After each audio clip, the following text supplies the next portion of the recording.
Okey, Assalamualaikum. So, ini adalah topik yang seterusnya dalam kemahiran kepimpinan submodul 3, iaitu kebolehan kerja berpasukan. Okey, jadi antara isi kandungan dalam topik ini adalah kita akan melihat kepada kebolehan kerja berpasukan, teamwork, okey, kerjasama dalam kerja berpasukan, kebolehan berkomunikasi dan apa program latihan dan pembangunan pekerja. Okey, so dia adalah untuk menerangkan empat-empat aspek tersebutlah. Okey, baiklah. So jom kita tengok apa itu yang dikatakan sebagai kebolehan kerja berpasukan. Kebolehan kerja berpasukan adalah kerjasama, teamwork, okey, cooperation, okey, adalah untuk menyelaraskan usaha bagi pihak sekumpulan orang yang bekerja bersama-sama sebagai satu pasukan. Okey, pasukan kerja yang terbaik adalah sekumpulan pekerja yang mampu untuk mengambil tanggungjawab untuk menguruskan kerja mereka bagi mencapai objektif dan sasaran sebagaimana yang telah ditetapkan. Yes. So, bila kita bekerja dalam organisasi, semestinya lah kita bukan berseorangan. Maksudnya kita ada orang lain, rakan sekerja, kita ada pihak pengurusan, kita ada individu-individu lain yang bekerja bersama-sama kita sebagai satu pasukan. Jadi pasukan kerja yang terbaik adalah pasukan kita katakan pasukan kerja yang terbaik adalah satu kumpulan pekerja yang sama-sama menjalankan tanggungjawab untuk uruskan kerja mereka untuk mencapai objektif dan sasaran yang ditetapkan. Maksudnya kita dalam kumpulan kita bekerja untuk satu matlamat. Itu adalah satu pasukan kerja yang terbaik. Apakah kebaikan dan kelemahan bekerja secara berpasukan? Okey, so antara kebaikan dia adalah dia akan adanya sumbangan daripada setiap individu. Maksudnya bila kita bekerja dalam satu pasukan ni, semua boleh memberikan idea, memberikan tenaga. Okey, jadi adanya sumbangan pendapat, adanya penerimaan pendapat, dan of course bila semua ada peluang untuk menyampaikan sumbangan idea ataupun pandangan yang begini, maka semua akan memberikan komitmen. Okey, seterusnya ahli pasukan akan sentiasa menilai secara kritikal pemikiran di antara satu sama lain. Maksudnya apa tahu? Bila kita melihat orang lain memberikan idea dan pandangan, kita juga akan memberikan pandangan, kan? Jadi kita akan sentiasa meningkatkan kemahiran berfikir kita untuk apa? Untuk memberikan idea-idea dan pandangan yang terbaik bagi mencapai objektif kerja. Okey.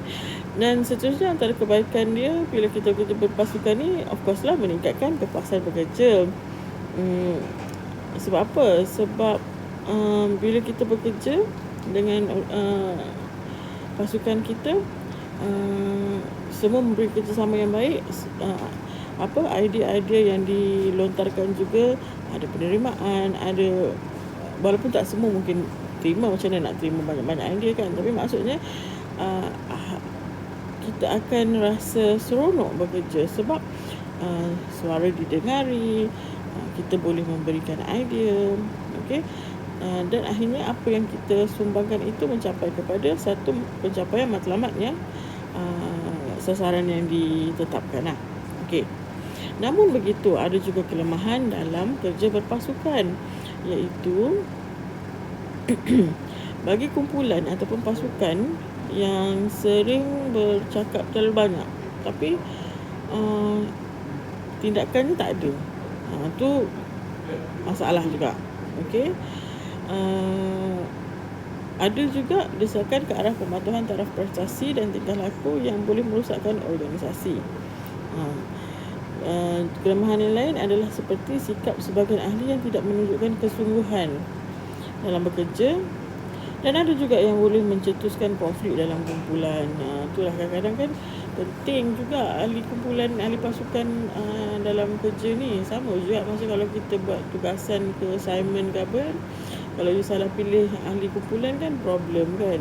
Tapi kalau you dapat satu ahli pasukan yang sekepala, yang memang committed nak buat kerja, yang memang nak capai objektif tugasan dan sebagainya, memang syok lah. Maksudnya memang best lah buat kerja tu, sebab masing-masing tahu apa aim dalam kumpulan tu. Okay. Seterusnya, ciri-ciri pasukan yang berkesan. Pertama, pasukan yang berkesan ni efektif team lah, okay? Keahlian dia, okay? Dia mestilah ada 2 atau lebih individu yang bekerjasama ke arah matlamat yang sama. Kalau seseorang diri tu bukan pasukan lah, maksudnya individu. Tapi kalau you ada 2, maksudnya dah kira pasukan. Apatah lagi lebih. Okay? Dan setiap pasukan tu tahu arah matlamat mana yang nak dituju. Okay? Seterusnya, ciri-ciri yang lain adalah organisasi sosial tu berkembang secara positif. Maksud dia kumpulan itu, kumpulan yang dibentuk itu, yang dibina itu membentuk, maksudnya dia grow lah, dia berkembang, maju dengan secara perundingan yang aktif. Okay. Seterusnya, dia ada matlamat yang bersama. Jadi dalam kumpulan tersebut, ahli-ahli sentiasa berbincang tentang tujuan dan matlamat bersama. Okey, mesti dipersetujui. Okey, dan seterusnya, saling kebergantungan dalam kalangan ahli. Okey, maksudnya sama masing-masing memang tahu yang dia memerlukan antara satu sama lain. Tak boleh ada yang ni nak buat kepala sendiri, yang ni nak ikut jalan sendiri dan sebagainya. So, dalam satu kumpulan itu, dalam satu pasukan itu, ahli akan berjaya jika semua berjaya memainkan peranan masing-masing. Ciri-ciri pasukan yang berkesan. Sambunganlah. Seterusnya, penglibatan yang produktif. Semua ahli yang dalam pasukan itu menyumbang sama rata, okey, kepada beban kerja. Tak ada yang orang kata sleeping partner, parasite, itu tak ada. Semua beri komitmen, and then semua buat kerja sama rata. Okey, adanya sumber, adanya kemahiran yang dikenal pasti lebih awal. Setiap individu ni kan dia unik. Dalam pasukan tu, setiap individu tu kadang-kadang dia membawa sumber yang berbeza, dia juga ada kemahiran yang berbeza. Tapi dalam pasukan yang baik ni, dia boleh kenal pasti kelebihan setiap ahli kumpulan dia, dan dia guna pakai, dia utilisekan kemahiran tersebut dengan berkesan. Maka keputusan yang dibuat ataupun hasilnya adalah sangat baiklah, boleh membawa kejayaan kepada ahli pasukan. Seterusnya, dalam kumpulan yang baik, dalam pasukan yang efektif ni ataupun berkesan ni, dia mempunyai ataupun memiliki sistem komunikasi yang berkesan dan juga interaksi. Okey, sama ada secara bersemuka ataupun secara lain-lain cara. Okey, dia bantu proses komunikasi yang macam ni, bantu untuk pantau proses kumpulan. Selain daripada tu, of course lah, bila ada komunikasi yang berkesan untuk memantau proses kerja kumpulan, maka dia akan memacu kepada kreativiti dan seterusnya membolehkan amalan kerja yang produktif di tempat kerja. Percaya atau tidak, kalau you dapat seorang ketua yang menggunakan skill komunikasi yang baik, maksudnya menggunakan ayat-ayat yang baik, adanya perbincangan dan perundingan, berbanding you dalam satu kumpulan yang ahli kumpulannya tak kira lah daripada ketua sampai ahli kumpulan suka guna perkataan-perkataan kasar, maki-memaki dan sebagainya, memang you akan rasa tidak seronok bekerja berbanding dengan yang tadi tu kan. Jadi apabila kita dalam kumpulan, dalam pasukan, kita ketepikan kita punya ego, kita punya sombong, kita punya rasa bagus dan sebagainya, tapi kita kita jadikan komunikasi berkesan ni dalam proses interaksi kita sesama pasukan tu, maksudnya pasukan kita ni akan lebih efektif. Senang nak buat kerja lah. Dan seterusnya, bukan saya setakat senang nak buat kerja, tapi juga kerja yang kita nak laksanakan itu boleh dilaksanakan dengan lebih lancar dan membuahkan hasil yang positif juga. Okey, seterusnya masing-masing tahu tentang kepentingan bersama. Okey, ahli-ahli dalam kumpulan memberikan tumpuan kepada kepentingan kumpulan secara keseluruhan, bukan kepada kepentingan individu. Okey, jadi bila setiap orang memberikan tumpuan kepada kepentingan kumpulan secara keseluruhan, especially untuk mencapai sasaran ataupun target dalam kerja, ia boleh mengelakkan masalah-masalah atau perbezaan pendapat lah. Sebab apabila kita nak bekerja tu, kita meletakkan kepentingan kumpulan yang paling utama. Okey, kepentingan kumpulan ni adalah objektif lah, adalah matlamat kerja lah. Okey, jadi apabila kita meletakkan itu sebagai dasar, maka kita boleh elakkanlah masalah-masalah atau perbezaan pendapat. Okey, seterusnya kesedaran secara kolektif. Kesedaran secara kolektif ni maksud dia setiap ahli melihat diri mereka sebagai milik kumpulan. Dia tak ada aku engkau. Okey. Jadi walaupun you bekerja bukan dalam dalam setting yang bersama-sama, walaupun you mungkin yang ni kena pergi site, yang ni kena pergi sana, ni sini kan, tapi kita tahu bahawasanya apa yang kita buat, walaupun dalam keadaan dia ni turun buat marketing, dia ni turun pergi buat sale macam ni, tapi you tetap menjadikan you sedar bahawasanya apa sahaja tugas yang you buat, walaupun tidak bersama dengan ahli kumpulan you, itu akan menyumbang kepada objektif nak mencapai objektif kumpulan tu. Faham Okey. So dalam kita nak mencapai ataupun nak menjadi seorang ahli pasukan yang berkesan, okey, of course ada cabaran. Dan cabaran dia utamanya adalah kita perlu memilih peranan yang kita nak bawa. Okey. Peranan-peranan positif yang sering diperhatikan dalam pasukan yang berjaya atau yang berkesannya adalah beginilah. Antaranya menyumbang ilmu. Okey. Memerhatikan proses rakan usaha sama, menyokong ataupun penyokong. Mesti ada juga pencabar, mesti ada pendengar, mesti ada pengantara, mesti ada penjaga. Jadi peranan yang dibawa oleh individu di dalam pasukan itu akan menentukan sama ada pasukan itu berkesan ataupun tak. Okey. Maksudnya kita tak bolehlah nak jadi pencabar je, semua yang mencabar. Susahlah macam tu kan. So mesti ada orang yang menyumbang ilmu. Jadi bila ada proses kerja, ada yang memerhatikan proses kerja tu. Kena adalah usaha sama. Okey. Jadi yang menyokong salah satu sama lain, yang pencabar tu pun kena ada juga kan. Mendengar yang baik dan menjadi perantara jika berlaku contoh susah faham sikit, ada yang jadi perantara, dan juga ada yang menjadi penjaga bagi pasukan tersebut. So ciri-ciri yang ada ni akan menyumbang kepada sama ada pasukan kita akan berkesan ataupun akan jadi yang negatif lah. Okey. Kerjasama berpasukan. So dalam kita bekerja secara berpasukan ni, kerjasama lah sangat penting lah.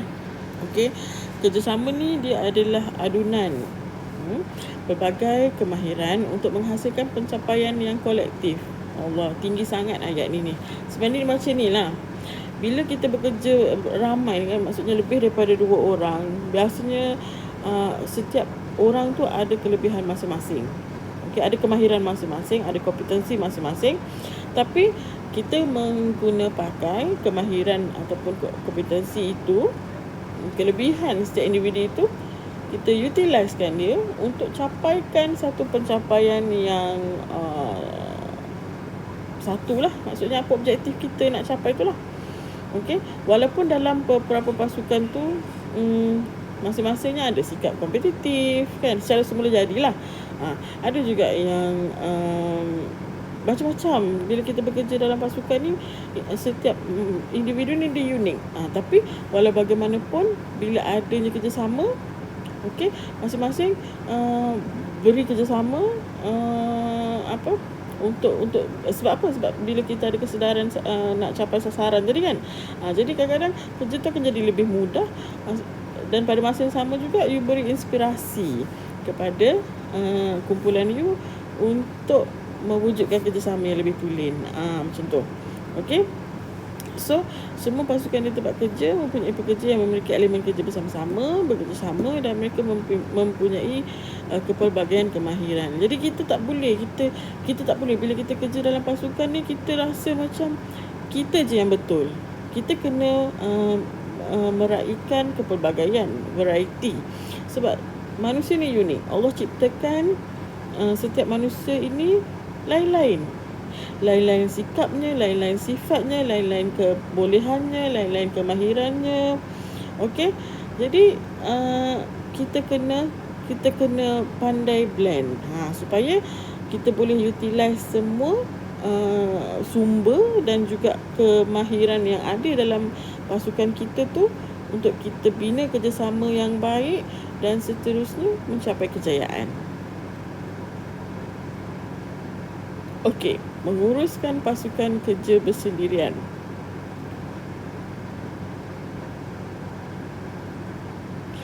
Pasukan kerja yang paling terkenal adalah sekumpulan pekerja yang mengambil alih sebahagian besar tanggungjawab untuk menguruskan kerja mereka sendiri.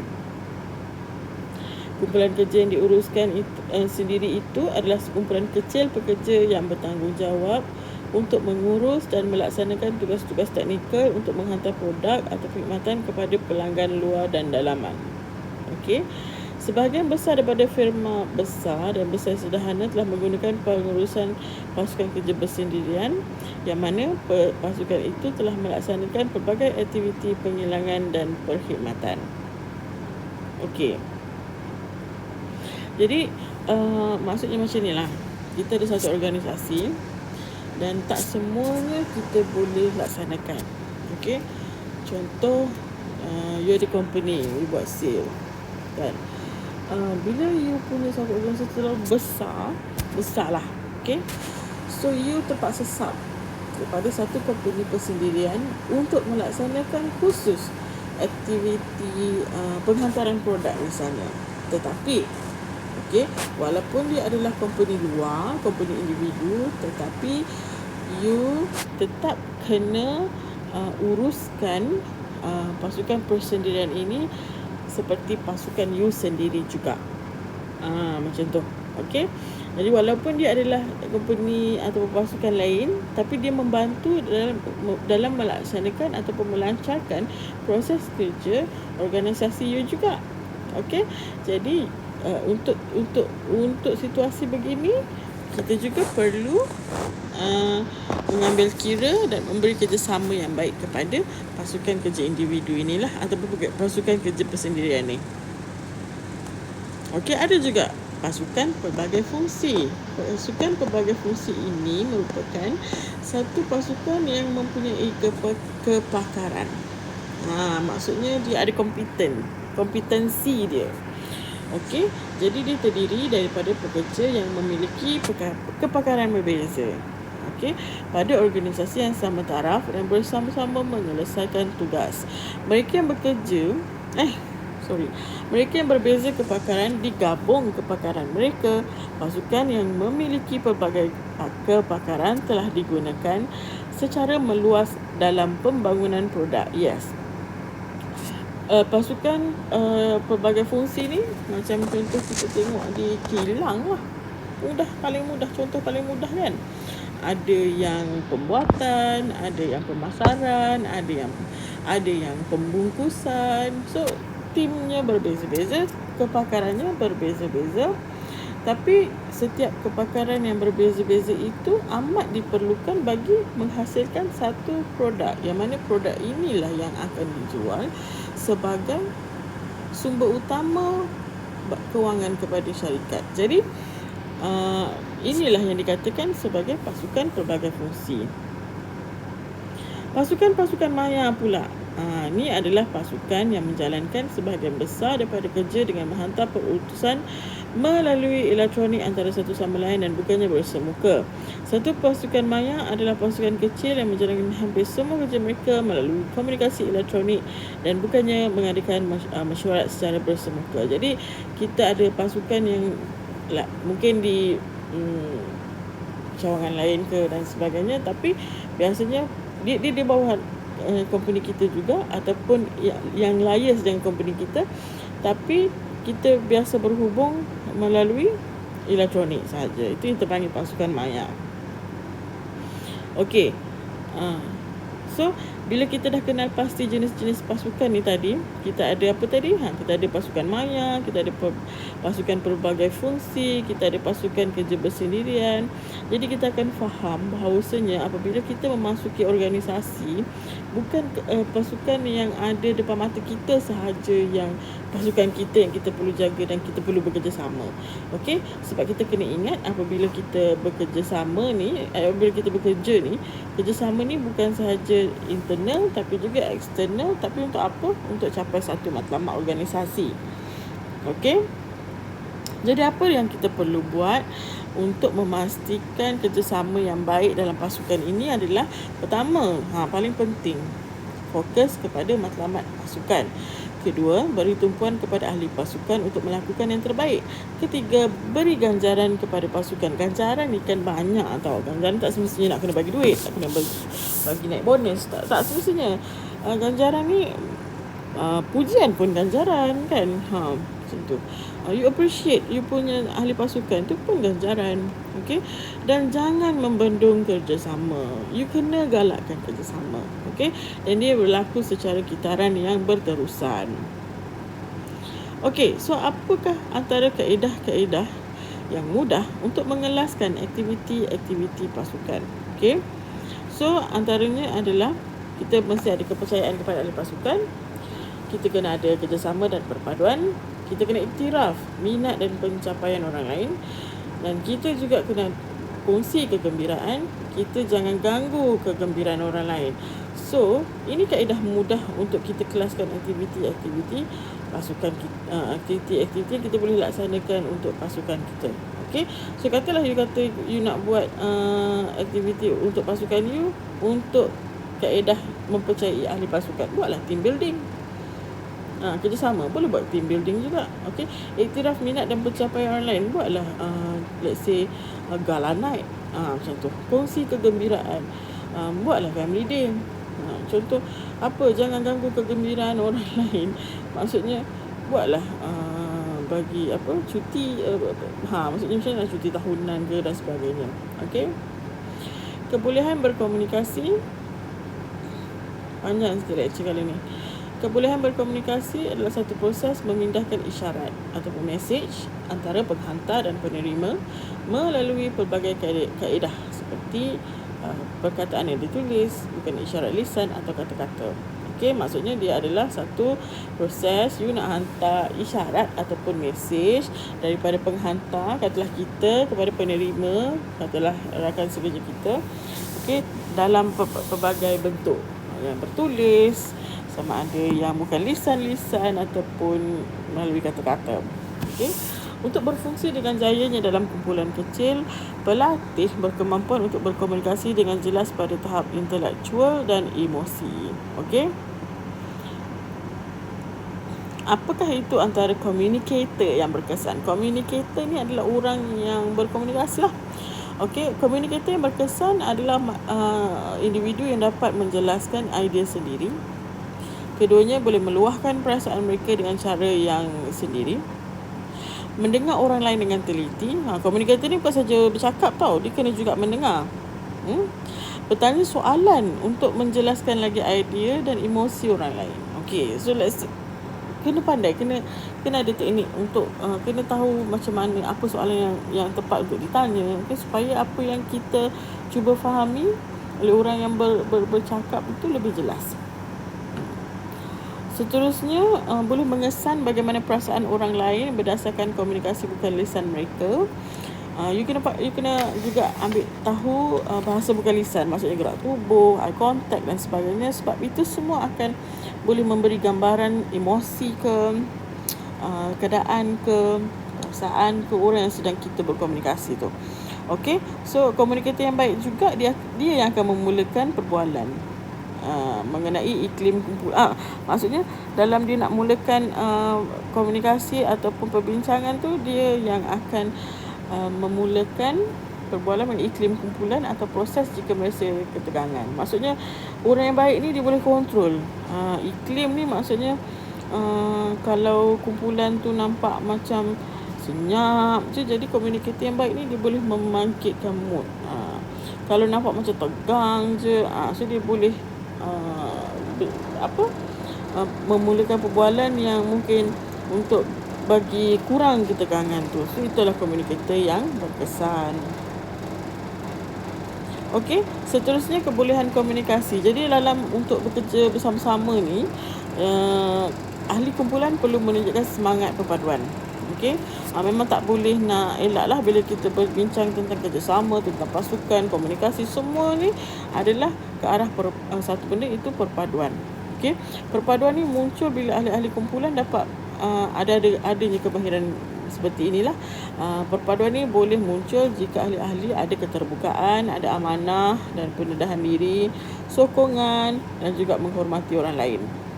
Okey, jadi kebolehan komunikasi, sambungan dia lagi, pelatih perlu mengetahui bagaimana untuk berfungsi supaya mereka produktif dan dapat melaksanakan tugas-tugas mereka yang dengan berkesan. Satu proses yang berkesan akan muncul sebagai pelatih mempamerkan kemahiran ini. Jadi dia perlu mempamerkan tanggungjawab individu dan accountability. Jadi apa yang dipamerkan adalah dipersetujui dengan apa yang perlu dilakukan. Juga dia perlu memberi maklum balas yang membina lah. Okey, dan penyelesaian masalah. Okey, bantu ahli kumpulan bantu untuk membangunkan ataupun strategi utama dan menggunakan strategi utama untuk matlamat kumpulan tu untuk menyelesaikan masalah. Seterusnya, organisasi dan pengurusan. Tahu bagaimana untuk merancang dan menguruskan sesuatu tugas, dan masing-masing perlulah tahu peranan dan pengetahuan yang boleh diisi dalam satu kumpulan. So, apakah antara program-program latihan dan pembangunan pekerja yang perlu diberikan lah, especially kepada pekerja-pekerja yang baru bekerja? Tujuan latihan dan pembangunan pengurusan program ialah untuk meningkatkan keupayaan pekerja dan keupayaan organisasi. Jadi program latihan perlu diberi tumpuan. Okey, so itu sahaja. Agak panjang sikit yang kali ni, jadi tak apa, boleh ulang dengar. Dan nanti jangan lupa untuk jawab kuis lah. Okey, terima kasih dan Assalamualaikum.